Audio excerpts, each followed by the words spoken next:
Hello, good morning. Today our guest is Kevin Dolan. Kevin Dolan is an advocate of natalism. What is natalism, Kevin? It means a lot of things to a lot of people, but what it means to me is that people should be able to have kids. It should be much easier. It should be normal. It should be typical to have a family. That's what it means to me. Kevin, why is family important? Unfortunately, we live in an era where people have to defend the relevance of the family. So one can be smeared for being pro marriage or pro children. I've read articles where people have been characterized as unsavory. And why are they unsavory? Because they believe in marriage. Yeah, I mean, I think that marriage is a commitment, and a lot of people are afraid of or averse to any kind of binding commitment, especially across time, and especially like unchosen commitments, the commitment between a child and their parents or their family or their tribe or their country or wherever they come from. Um, Commitment in general, I think, is a problem for a lot of people, and particularly unchosen commitments like that. That The idea that you should have responsibilities to your family, they're very allergic to that. And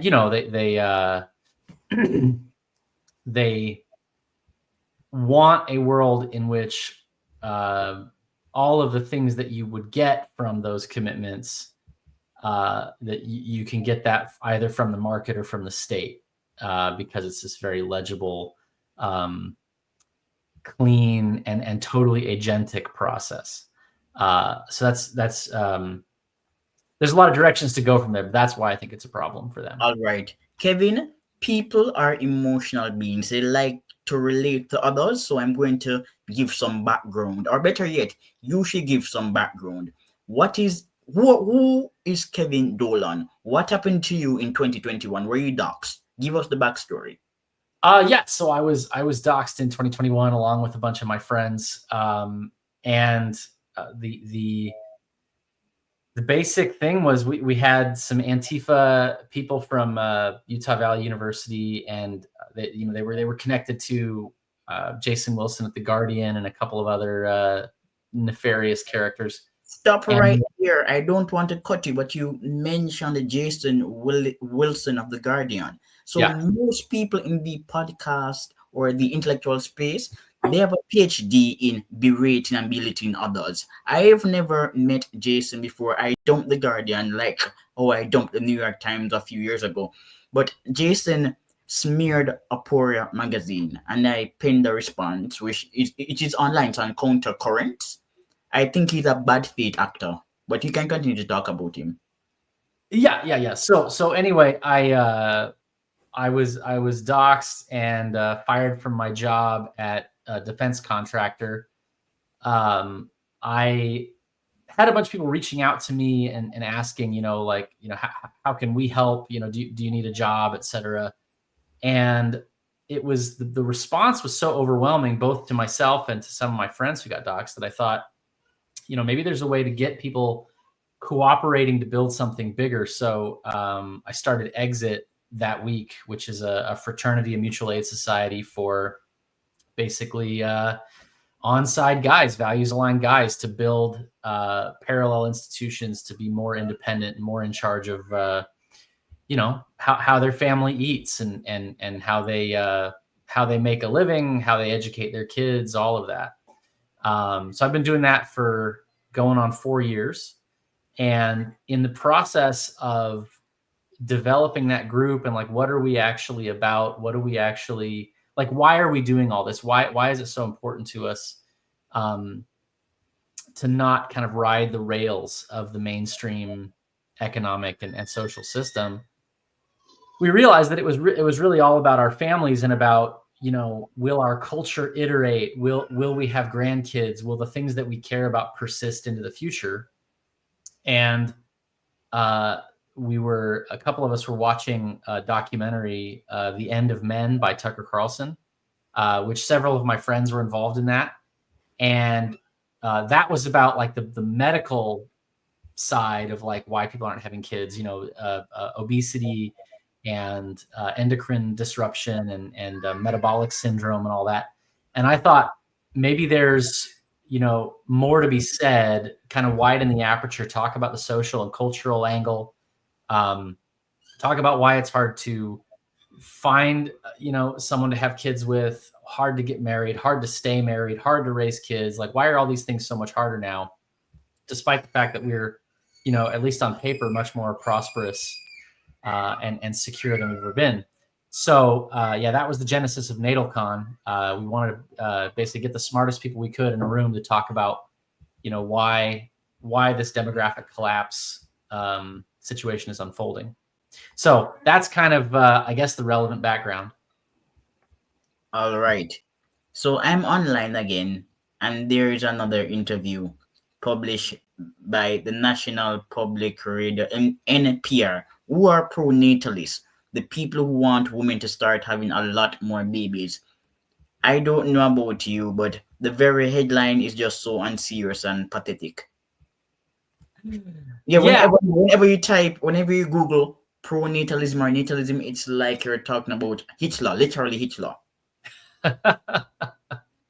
Yeah. I mean, I think they're very concerned about this issue because it cuts through a lot of pieties, a lot of progressive beliefs about the world, and it sort of demonstrates how those are kind of inadequate to build a society on. It sort of demonstrates why these things don't work in a really like primal, fundamental way.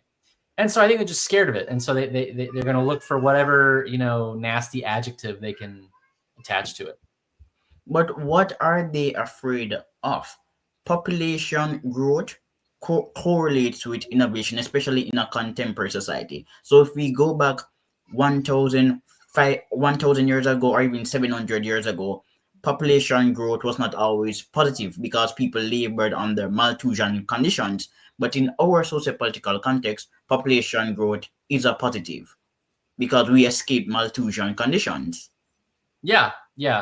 I think that their concern is individuals and families being more attached to, their personal particular loves and loyalties than they are to the market or the state. I think that's what it comes down to. It's if you are no longer a sort of atomized consumer, then you can't be incentivized. You can't be either rewarded or coerced into compliance in the same way. You have competing political priorities with them, and in my opinion, the story of liberalism is basically the story of all those competing loyalties, all those competing particularities and attachments being dissolved, being consumed by the market or the state. And so that's what I see as that's what they're threatened by, I think, is the reemergence of competitive priorities. But they should not feel intimidated because Western societies prospered due to the spontaneous order of civil society and the market. In the West, the individual is the first mover. So I'm not from the West. Jamaica is a part of the political West, but it is not a part of the cultural and biological West. And in non-Western countries, people depend on the government. In a country like America or the UK, people start foundations. If you're in the UK and you want to write a book, you can apply for a grant to get money to publish the book. And guess what? The person providing the grant is an individual who works in the private sector, not the public sector. So in the West, the individual is more important than the state. But like many people today, the state has become the instrument of elite power. It's the opium of the The elites, they love the state. Poor people apparently love religion. They love the state. And without the state, they can have no control. That's why they fear civil society. Yeah, yeah. Essentially, I think if you are strictly an individual, like if you are an individual unmoored, untethered from any other attachments, then you are very small relative to these larger power structures, and you're very easy to move. But if you are tethered to a context, if you do belong to a people, a tribe, a family, a church, that these things, they bind you together, they make you harder to move. And that's from their perspective, uh, inefficient, maybe even dangerous. And so that's what I think is driving this. I think in a naive kind of if you were to sort of ask them, do you think um, population growth correlates with economic growth? They would probably say yes. But I think that frankly, the way they would like to see population grow is through immigration. They would like to see, because immigrants are not attached to that local context, those local particularities. They don't have the same loyalties, and so it makes the whole system easier to maneuver and manipulate. And So not yeah, only I think they do but want population growth. They just don't want native population growth. and there's another issue which people don't talk about enough. Immigrants, especially immigrants from poor countries, are perceived as pure characters. Westerners are impure characters because they have been tainted by modernity and capitalism and science, but non-Western people, they're still in that cocoon, so they're pure characters, and that's why there's such a strong preference for non-Western immigrants, and not only non-Western immigrants, but the lowest quality immigrant, because the lower the quality of the individual, the either for them to manipulate the person. Lower quality individuals are more likely to depend on government welfare. They're easier to deceive because they literally need the government to provide them with a house or a job. But if you are a black person from Nigeria who's Christian and right wing, you're irrelevant. You're not important to that political apparatus because you can't be as easily manipulated. But if you can barely read, or better yet, if you are a criminal, that's even better because they can re-engineer the criminal. Yeah, yeah. I think there very much is a hunger for dependence, that they want to import people who are maximally dependent, right? Because someone who contributes a lot to their community socially, economically, culturally, has the same value as a voter as someone who has none of those things.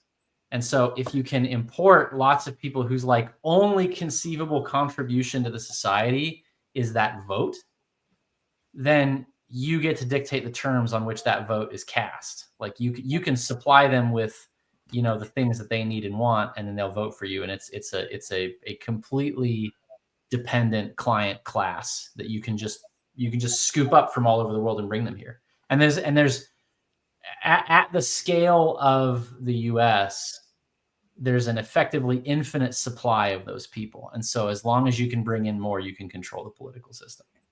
The state has a monopoly on violence. That's what they teach us, but that's not true. The state has a monopoly on ideas. Ideas can be violent.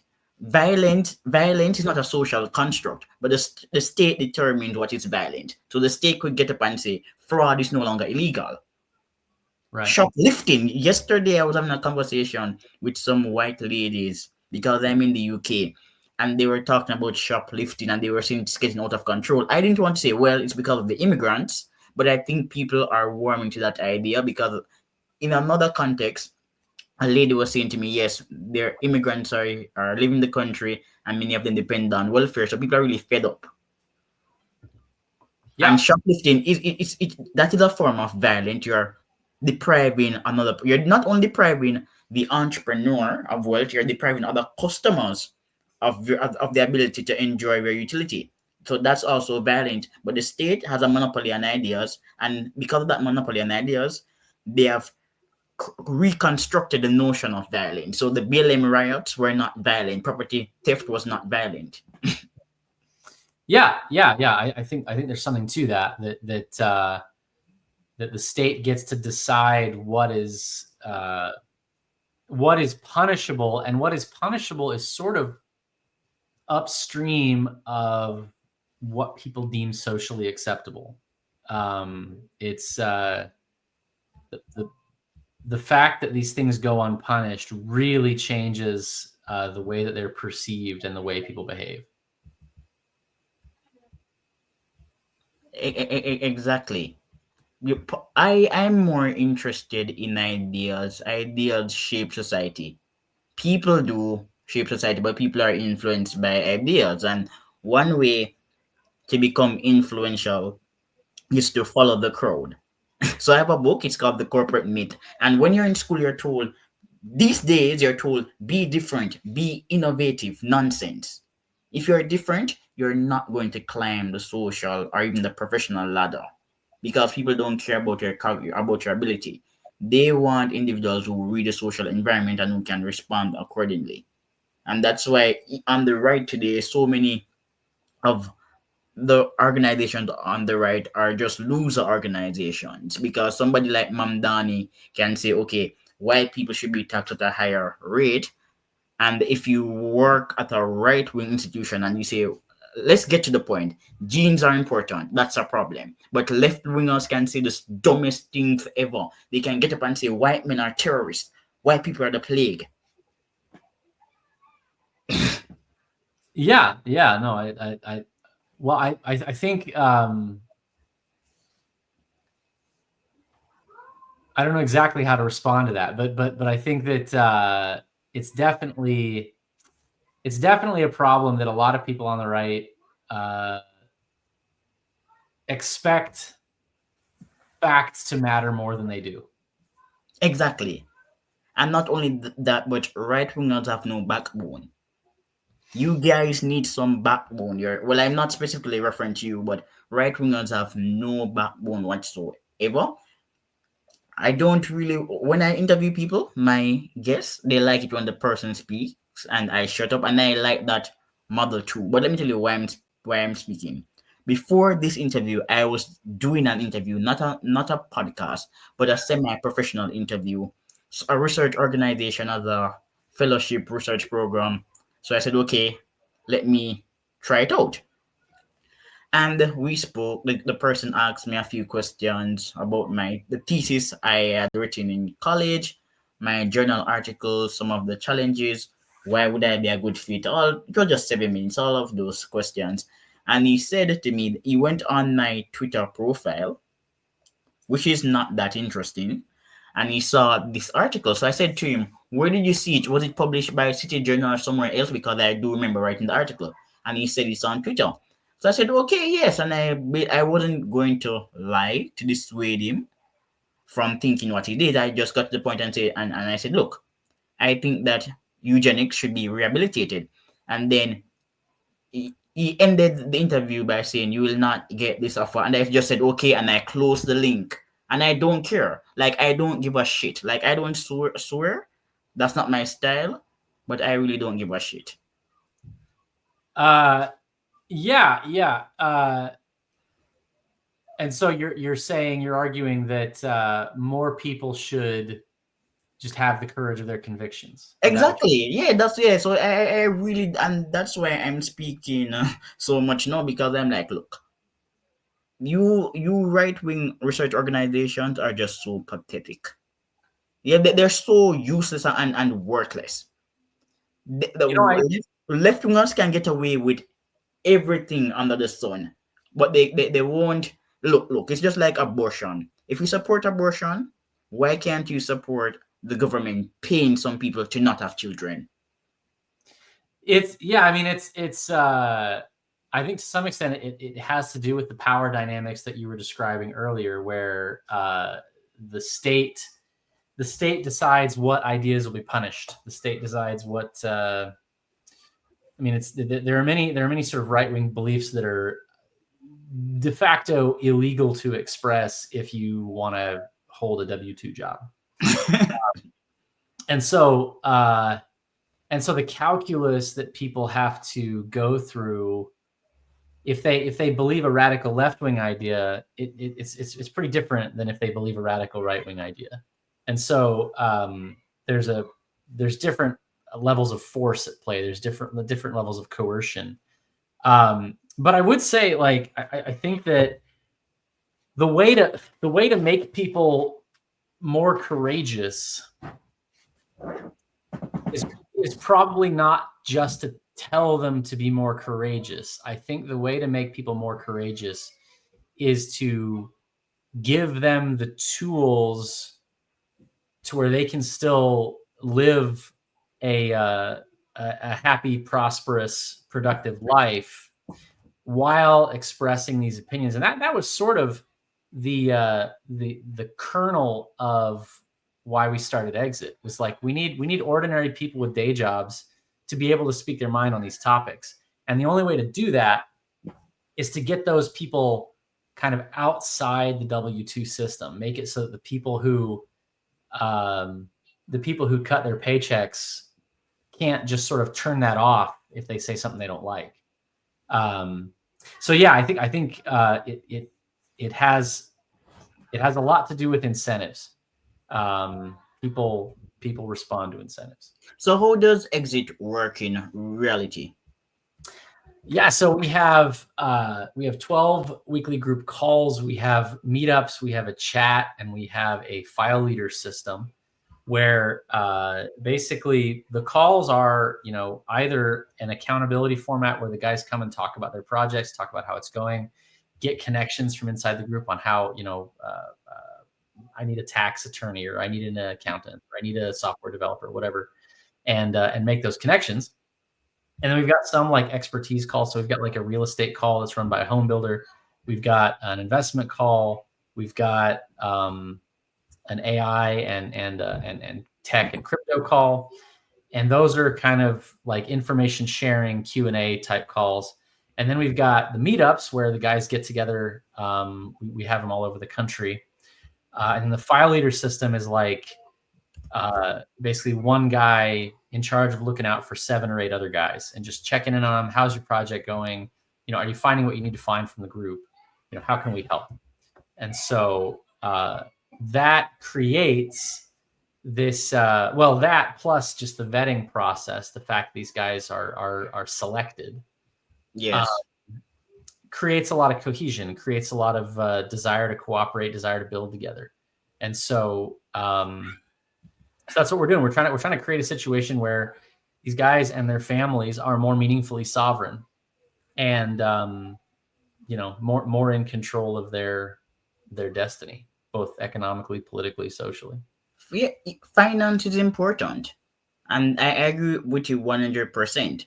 If you can build a professional database, then your network can tap into that database for support rather than depending on losers or disturbed people, because you have to know the difference between your friend and your enemy. I don't like to moralize politics too much, but many of the influencers on the right, they don't know their friends. They don't know their friends any at all. If you're a right winger, you're a right winger. You don't need to invite somebody from the Young Turk to give a speech. That's pathetic. Yeah, and that's very much the debate that's unfolding right now. Is like, where do you draw the line? Is your in-group defined racially? Is it defined by who's got a U.S. passport? Is it defined by your religion? Is it defined much more narrowly, like by just your personal friends? That's like, if you're a leftist, you sort of the hierarchy of the hierarchy of oppression, the hierarchy of like who has it worse, creates this natural, like, nested affinity structure that's very easy to slot into. Like, it's very easy to know who the good guys and the bad guys are in any scenario. For the right, which is essentially just not the left, the right has no coherence. It's not one thing. It's just anybody who's not on the left. There's much more for them. There's much more of a task at hand of, like, we need to figure out what's a tent that's big enough where we sort of have a counterweight to what's going on with the left, but can we make that tent that big and still maintain its internal coherence, No, still make it that's meaningful? not. It's not difficult, Kevin. Look, the success of any institution or any individual is based on the intellectual quality of the philosophical foundation. Right, when I say right wingers should know their friends and their enemies, this is what I'm basically saying. If you're on the right, do not collaborate with a prospective enemy. Don't collaborate with the enemy because suddenly he has a moment of reason or wisdom. So if somebody from the Young Turk notes that he likes Trump, that doesn't mean that he's a Trumpist. Just move on. Right wingers have low self esteem. They're so desperate for mainstream validation that they will make any idiot a national hero. And they've also recognized that right wingers are also stupid. I know I don't like stupid generalizations, but they are really stupid. Let me give a perfect example. People are saying that Candace Owens is anti-Semitic, but Ben Shapiro, he unleashed Candace Owens on us like the plague. Candace Owens was always a grifter. She has no intellectual substance, and Ben Shapiro and Dennis Prager, they made her a celebrity. So what is that telling us about their judgment? Their judgment is poor. Not only is it poor, but they prefer style to substance. So the right wing has basically devolved into an aesthetic movement. It has no intellectual backbone whatsoever. So if I have 1 million followers on Twitter, even if I'm an idiot, people will invite me to events because I have 1 million followers. And it's good to get influence, but the right wing in America needs some intellectual substance. Well, I think, again, it comes down to we are in search of, like, number one, I don't know that I would call Dennis Prager or Ben Shapiro meaningfully right wing. I think they're conservative. Um, but Why? but Why would you not? well, sorry. Why would you not call them right wing? I think that they are essentially. I mean, I think they in particular are basically just Israeli. Like, I think they want the interests of Israel respected and supported. I think that they are, in terms of their intellectual orientation, basically classical liberal with respect to everyone except Israel. I think with respect to Israel, they're right wing. They're ethno nationalists for Israel. I think with respect to America, they're classical liberals, um, which is just sort of useful if you're an ethno nationalist for Israel. Okay. Um, like, I don't see them as I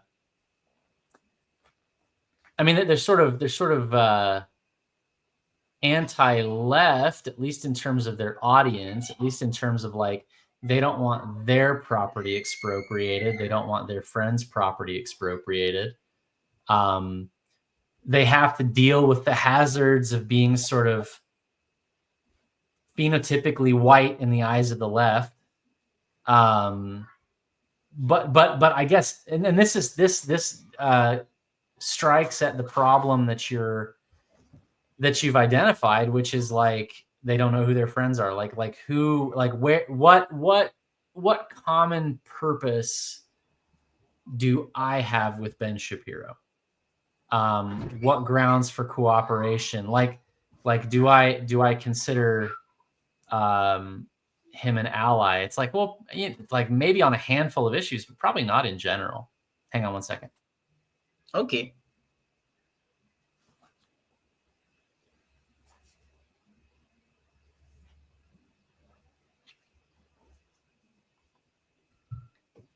Yeah. So yeah, I mean, it's like where are the lines to be drawn? And I think most people who are, they're sort of big tent people who are like, we should be more inclusive, and there's people No, who you are, shouldn't. sorry, I'm saying that you shouldn't be more inclusive. You should right, be ideologically specific. sure, right. I would agree. Um, and I think that the difficulty there is the more ideologically specific you get, the fewer sort of friends you can admit, and that has inherent challenges. Yes. So it's, you know that's not a trivial problem to resolve. No, it's not a trivial problem. As I said before, it's what some people call the cultural mediation hypothesis. So if you're smart, you're going to be adept at reading the cultural environment.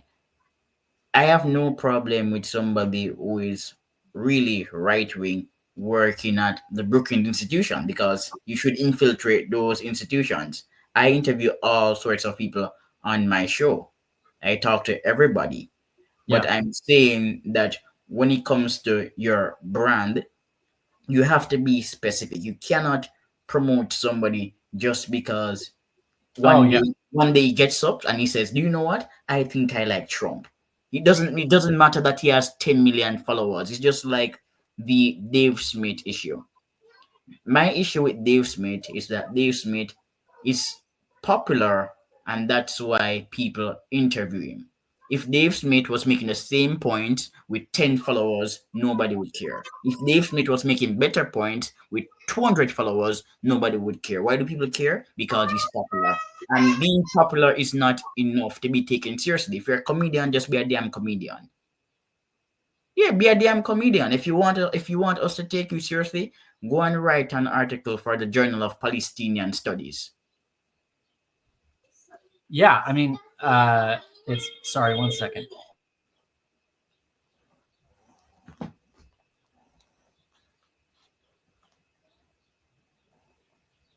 Might be giving you a little bit of a video editing job. I apologize. No, it's Uh, okay. No, I actually like it because we're pro-natal. So again, I believe that we should preach what we practice and practice what we preach. So if I am pro-natal and you are pro-natal and a baby is crying, we should be happy because we want people to have kids.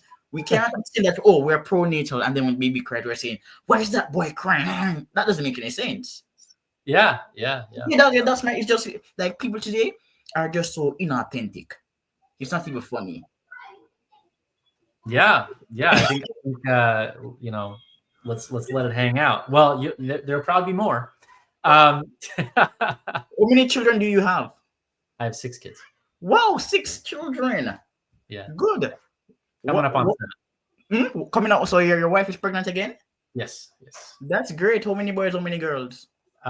It'll be 5 boys and 2 girls. It's currently four Okay. boys and 2 girls. Okay. But back to the Shapiro point. Shapiro some years ago said that he did not care about the browning of America, but he's a conservative, and that's why Yeah. it's problematic because conservatives they care about public spending, and immigrants from non-Western countries who are likely to be brown are also a drain on public resources for every country, for Denmark, Sweden, Belgium, Finland, England, everywhere. The Netherlands, they are a drain on resources. The only non-Westerners who are not a drain are East Asians.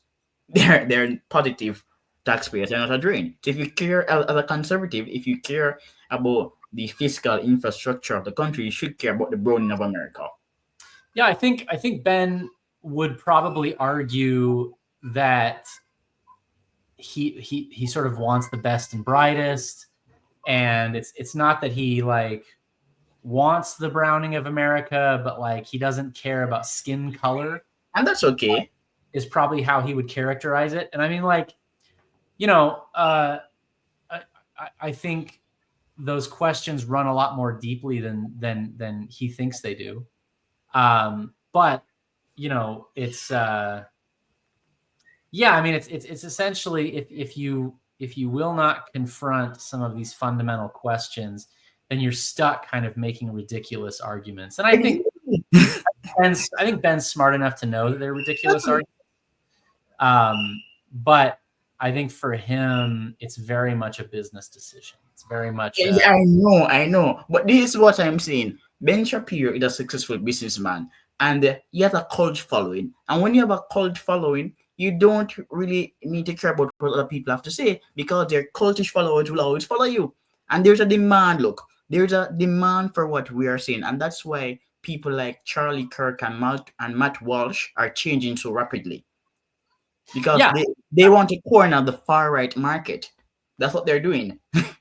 yeah. I think it's very you can very much draw an analogy to other sort of corporate competitions where um, the big established brand refuses to innovate and it gets eaten up by upstarts. I mean, that's exactly what's happening in tradition. I mean, Daily Wire and the Blaze and all those guys, they did it to the mainstream media first, and now Yes. it's happening to them. I mean, it's just sort of a refusal to acknowledge reality and a refusal to innovate.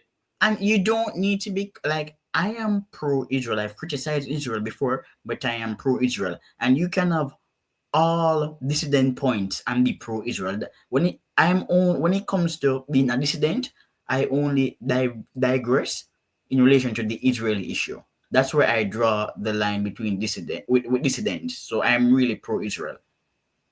And you can still be a dissident and be pro-Israel. You don't need to hate the Israelis to be dissident. So Ben Shapiro, he's a smart guy and he can tap into the new right-wing market, but he's going to lose out to Candace Owens. Yeah, which is funny. It is. I don't know. I don't think it matters who's dissident. I don't know what that means. Exactly. I don't like. For me, like I sort of care. I care who my friends are. I care.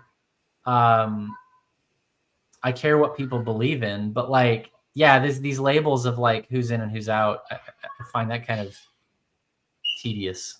Yeah, because this dissident is really relative. So if you live in a communist country and you're a capitalist, you're a dissident. It's just like the term contrarian. I hate it so much. If I like green and you like blue, we're both contrarians. Strive to be insightful. Don't strive to be contrarian. Yeah. I don't think there's anything to be gained from insisting. Yeah.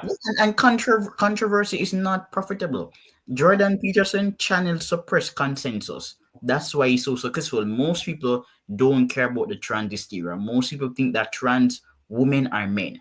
That's what Jordan Peterson said. Peterson is a guru and he's just channeling suppressed consensus. So he's not controversial. Controversy does not sell. If it did, you'd be more famous.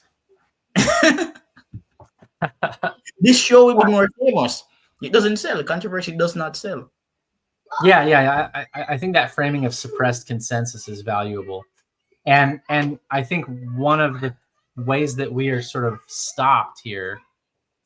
All right, hang on a second.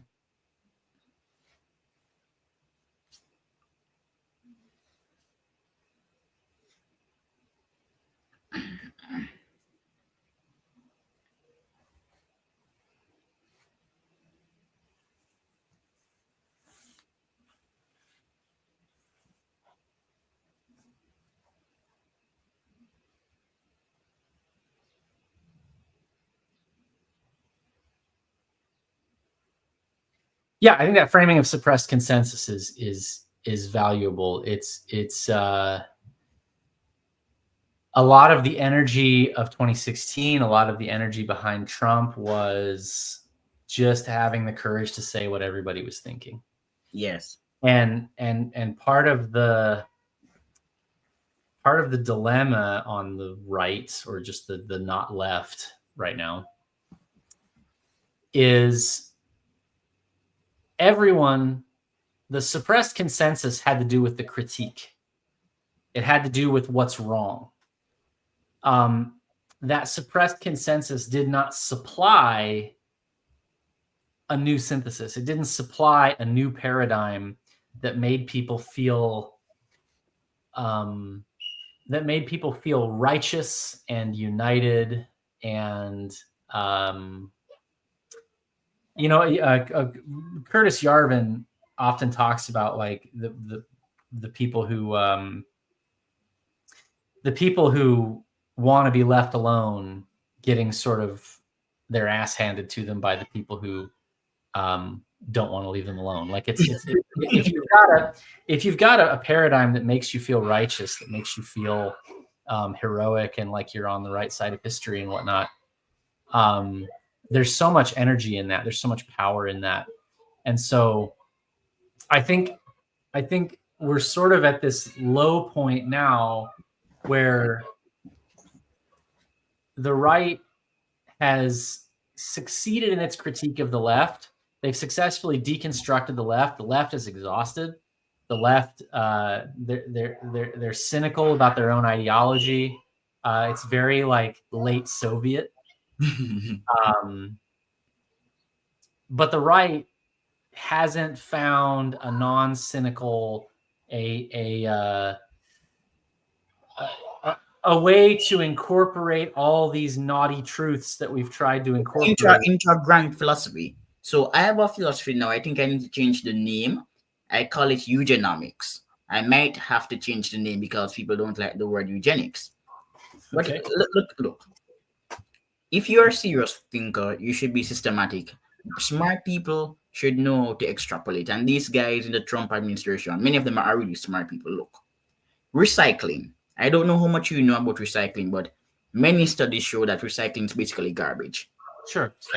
Yeah, it is garbage, and that's a part of the eugenomic policy. Eugenics it means human enhancement. Well, good breeding, but my term human enhancement. Eugenics is not only about having children; it's about promoting cognitive advancement, progress, and innovation. If recycling is inefficient, get rid of it. If some zoning laws are impractical, get rid of them. So we should marry eugenics with these economic issues. It's not only about births, it's also about public policies like public education in America. Streaming is actually good. Students learn at their own pace. So streaming should be mandatory. And not only should streaming be mandatory, but the education system should be more stratified. So if you like to work with your hands after grade 5 or 6, you should go to a high school to become a carpenter or a mason. We need more polytechnics. We should stratify the system based on ability, like in Singapore. So people love Lee Kuan Yew, but this is what they never say. Lee Kuan Yew was a real eugenicist. Lee Kuan Yew would pay women not to have children. Well, he paid them to be sterilized. So Lee Kuan Yew was a real eugenicist. And So anybody, it kind of sounds like what you're describing is just sort of enlightened technocracy. I mean, is there a, I mean, you're just sort of saying like do what's most efficient. Is that accurate? yes, exactly. Do what's efficient and what creates the most progress. So even tariffs. As a libertarian, I don't support tariffs. And if we are pro-natal, we need to look at the correlation between tariffs and fertility. So the first time we met online, I said I was researching the link between tariffs and fertility. So our policies need to be more systematic. I get what Donald Trump is doing. Donald Trump had a zero-sum mindset of the world. He likes to win. He thinks that a trade deficit is a negative. Many of the manga people, they also think that the trade deficit is negative. My own, well, the empirical arguments show that they are wrong. I don't want to waste time talking about deficits. But if you're pro-natal, probably you should study the link between trade policy and fertility. Don't waste time fighting with Canada and other countries. So MAGA, instead of retreating back into America to make America great again, the MAGA is engaged in this outward manifestation of pent up anger. It's like China, the center of humiliation. We're no longer poor China, we're rich China, so we have to be vindictive. That's what I get from MAGA. This expression of outward anger rather than inward development and internal progress. Well, I think it matters a great deal. Where you think it's coming from and what you think drives it. I mean, in my mind, I think the effort is to unwind the outsourcing of our industrial base. Like, I think that there are all sorts of um, positive externalities to having a robust manufacturing base in terms of, like you say, sort of um, getting people uh, who are interested and sort of able to work with their hands, to give them economic opportunities um, to create more of an economy of atoms rather than bits. I think Peter Thiel was right when he said that basically we've stopped innovating in the world of atoms, and I think a lot of that has to do with the fact that we have a radically diminished industrial base relative to how much we consume. And I think that um, I don't necessarily think that it's vindictive. I think that it really is about, like, how do we develop our own people, and that question of, like, who is our people, like, that again is very, very salient. Um, so yeah, I mean, I think that in terms of pronatal policy, um, I would be interested to see what research you have on that question. But, like, ultimately, I am interested in what makes the country healthier and robust. And I do think that in the long run, the things that make the country internally healthy and robust and creates, like, a place for everyone within the borders of the country, I think that is certainly more pro family, which I think in the long run is pronatal. But I mean, like, I haven't looked at the stats or the data on With a tariff, tariffs and mm, fertility. the literature is still early. I have not read any of these studies scientifically as yet. I've only read the abstracts, and tariffs can promote fertility and they can also reduce fertility. It's all dependent on the variable that's been assessed. So, as I said before, I have not done a deep dive as yet. Yeah. Manufacturing. Which country has the most productive manufacturing sector in the world? America. Which country is still the best place for scaling talent? America. Which country is still richer than many countries in Europe? America. More living space in America. More disposable income in America. So MAGA people, they're saying make America great again. America is already great. You just need to update the model. Democrats polluted the model, but they did not destroy it. Mm-hmm. Update the model. I don't like doomerism. These people are pretending as if America is in decline. I look. There's this person called Jeffrey Ding. I haven't interviewed him as yet, and Jeffrey Ding writes about the diffusion deficit. America is adept at scaling technologies. So the Chinese, they spend billions on R&D. They invent, but many of their innovations are scaled elsewhere. It's just like the UK. The quality of scientific research in the UK is superior to the quality of scientific research in America. But the Americans, they scale scientific research. Americans are more commercially minded. So America is still great. You don't need to make America great again. You keep it great. Mm. That should be the message. So the MAGA message is look, Donald Trump is a master at branding and marketing. He's not an idiot. He's a smart man. But we have to appreciate that many of the MAGA foot soldiers are former working class, low education Democrats. So Republicans were once the party of the educated elite, but because of the political realignment, many of the former working class Democrats are now Republicans. So, so yeah, that's the issue. So we have again, I don't want to sound rude, but we have basically deprived the Democrats of some of their least impressive people. So I would argue that political coalitions defined by aptitude, that is inherent, that's a derangement caused by mass democracy. Like, I think that a properly ordered society includes all strata of education and ability. I think that, but if you have to make your political coalition, if you have to, if you have to secure the votes of low information voters, then you sort of have to pursue stupid policies. Yeah, yes, exactly. That no, that's how you win. You win by being a smart guy who knows how to manipulate stupid people. You don't win by being a smart guy who sells smart policies. Right, exactly, That's not how exactly. you win. And so I would say I don't think that there's a way around that other than a deep reform of the American political system.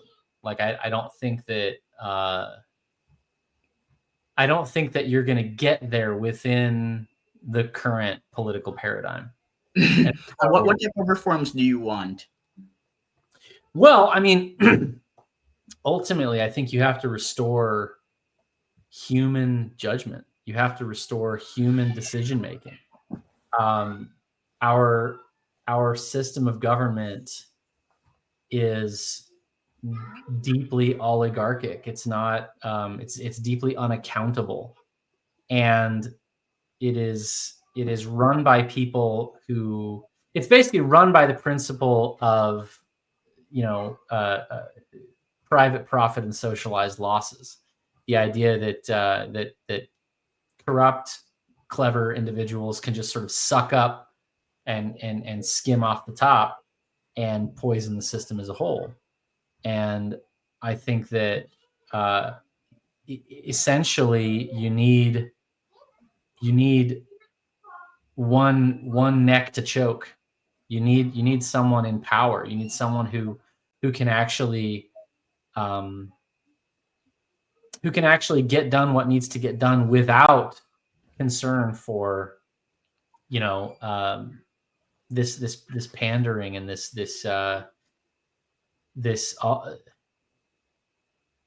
basically I think you need to eliminate politics. You need to eliminate the political process. Okay, so what are you proposing then? Are you proposing a system where most people don't vote? Yeah, I think Well, I think I'm happy that you have said so. yeah. Again, look, I never like to feel like my intelligence is above average because the moment you start to believe that you're really smart, that's the moment you get dumb. But the more I speak to people, I recognize that it's either they're liars, they're being disingenuous, or they're stupid, or I don't know. But people can't be so naive. I have an article that should be published in a not a journal, it's just an ordinary publication. It might come out soon. No country industrialized under democratic rule. None. Right. All industrial countries were either basically what we would call a constitutional republic then. They were not democracies. Denmark did not Denmark did not industrialize under democratic rule. Denmark for a long time had an autocratic monarchy. In constitutional monarchy is quite old in England. No country, even America, when America industrialized, it was not a true democracy in the modern sense. No. Women couldn't vote, blacks couldn't vote. Yeah, no country has ever industrialized under democratic conditions. And this is something that we know. And yet people pretend like democracy is the key to growth. Yeah, it's very obviously not. I mean, I think the belief or the hope is that democracy will make the political system accountable to the citizens. That just seems to be obviously disproven by I mean, like Congress having like a 6% approval rating or whatever. It's very obvious that people are not getting what they want from the political system. That it's not responsive to their needs.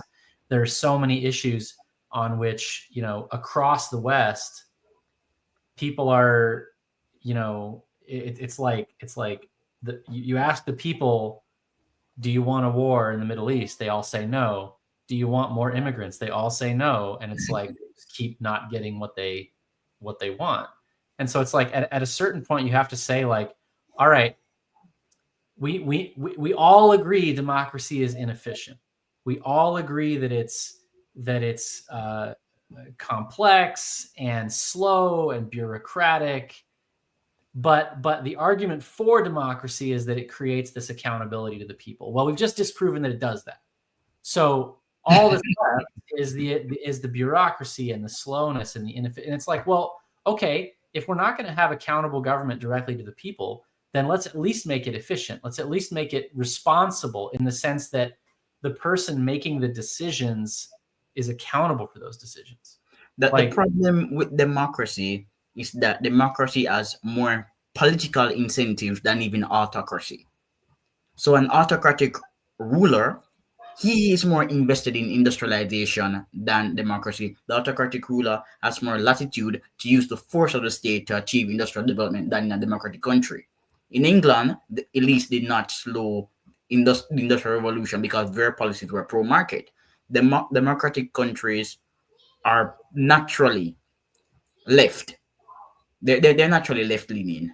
And sure. by left leaning, I don't mean socialists or communists, but left leaning in the touchy feely, I love people sense.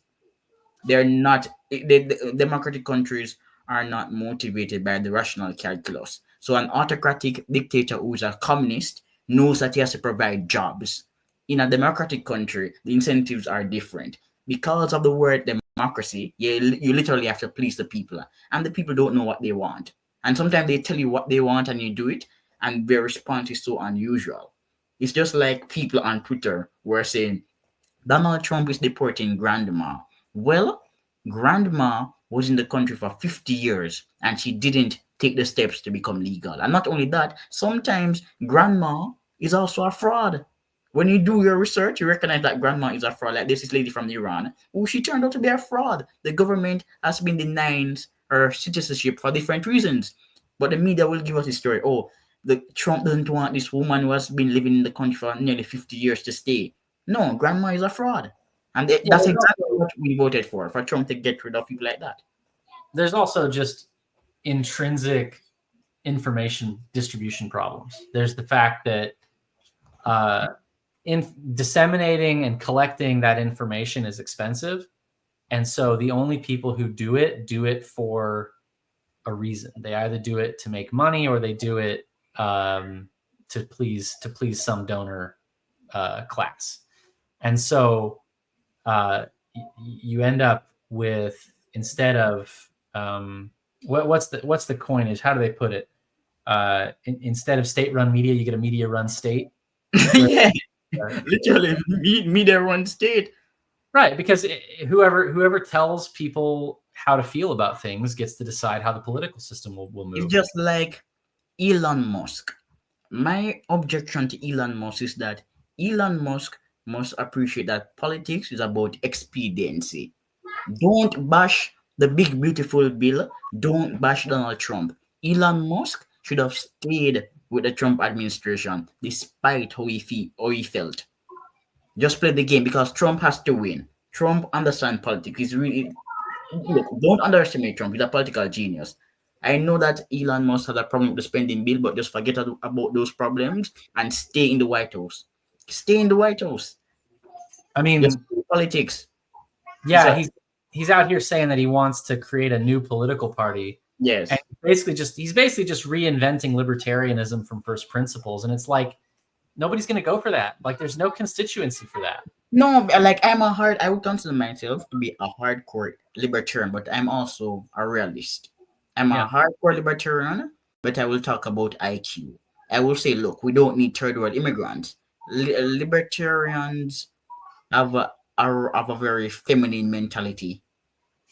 Just like I'm going to repeat myself again. I told the guys, and guys as in you and people are listening, that before the show I was doing an interview and then the guy said you will not get this offer, and I'm like, okay, and I close the link. Yes, I have an article on my Twitter page, liberal eugenics, and I'm not recanting. Yeah. Yeah, I think libertarians politically have the same difficulty that communists do, which is it's very much like there's a tinge of morality to it. There's like if everyone were to accept the gospel of libertarianism, if everyone were to accept the gospel of freedom, if they were to believe the way they ought to believe, then society would be rightly ordered. And it's like, well, but they won't. Like people don't like you're not gonna like moral suasion is not gonna cover this.